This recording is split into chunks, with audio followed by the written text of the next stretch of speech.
is VL2-5, and in this video we are going to look at intervals in the key of G major. If you think back to book 1, we looked at intervals in the key of C major in the back of the book under the section that I called ear training. So why do you want to be able to train your ears to hear intervals? Well, no notes is primarily teaching you how to play chords behind a vocal team. But the better you get at doing that, and the better player you get, you're going to probably want to incorporate some melodies. And without reading actual musical notation, the way that you do that is by ear. So understanding and practicing listening to intervals so you can identify them is going to make that much easier for you. It's really just training your ears, and it's training your ears to be able to play by ear. So let's take a look at one octave between this G and this G. And we're going to identify the half steps or the minor seconds that fall in that range within the G major scale. So we already know that we don't play F in G major, we play F sharp. And that is the only black key that we use in G major. So let's look at what minor seconds are here. So we've got a minor second between B and C because there's no other key between them. And we have a minor second between F sharp and G because we don't use F. So playing them separately and then playing them together. That is a minor second. Let's go to the other one. Playing them together. Minor second. Let's go to a major second now. So we're going to stay between this G and this G. We have a major second between G and A. Major second is a whole step. And a whole step is created by 2 half steps. So that's our first major second. The next major second is between A and B. The next major second is between C and D. The next major second between D and E. The next is between E and F sharp.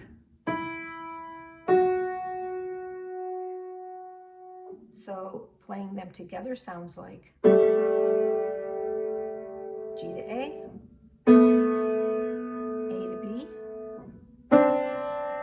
C to D, D to E, and E to F sharp. That is a major second or whole step.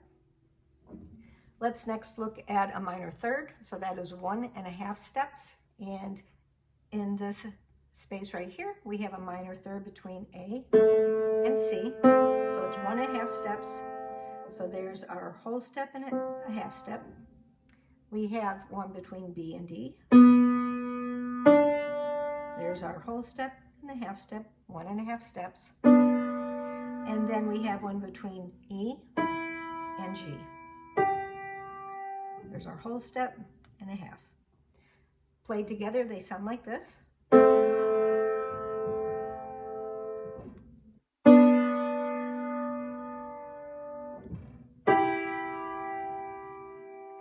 It's the same interval starting in different places. Let's go ahead to our major third, which is 2 whole steps. So within this space, we have one from G to B, 2 whole steps. There's 1 whole step, second whole step. G to B. We've got another from C to E. Whole step, whole step. And then we have another between D and F sharp. Here's 1, there's 2. Played together, they sound like this.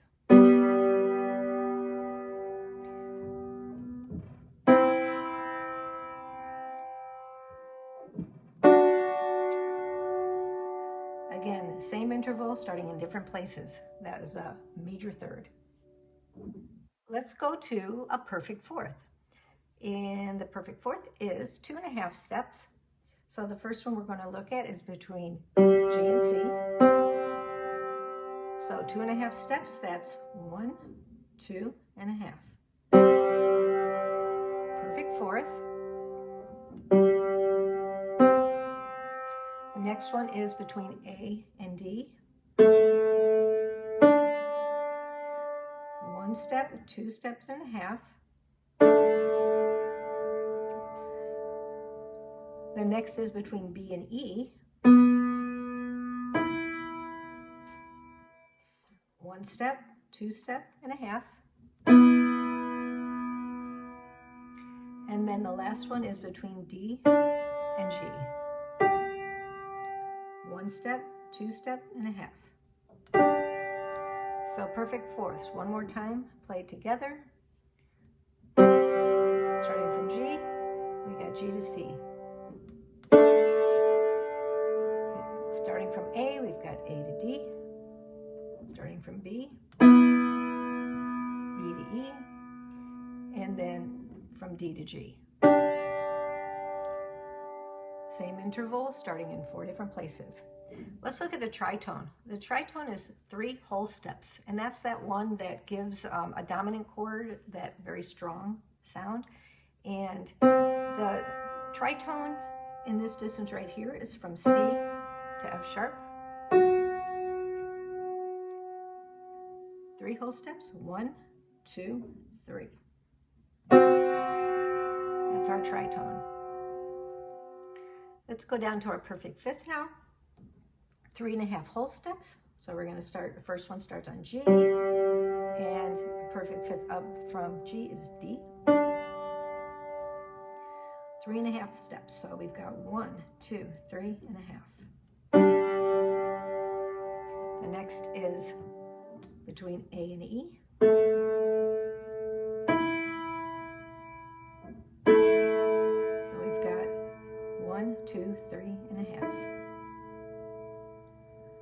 Next is between B and F sharp. We've got 1, 2, 3 1/2.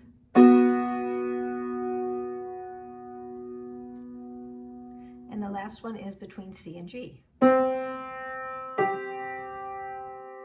got 1, 2, 3 1/2. So perfect fifth one more time. G to D, A to E, B to F sharp, and then C to G. Our next interval is a minor 6, which is 4 whole steps, and that one's going to be found between B and G. So 4 whole steps. Here's 1, from B to C sharp, 1, 2, 3, 4. Next is a major 6th, which is 4 1/2 whole steps. So we're going to find that from G to E. So counting up, we've got 1, 2, 3, 4 1/2. And then we have another one from A to F sharp.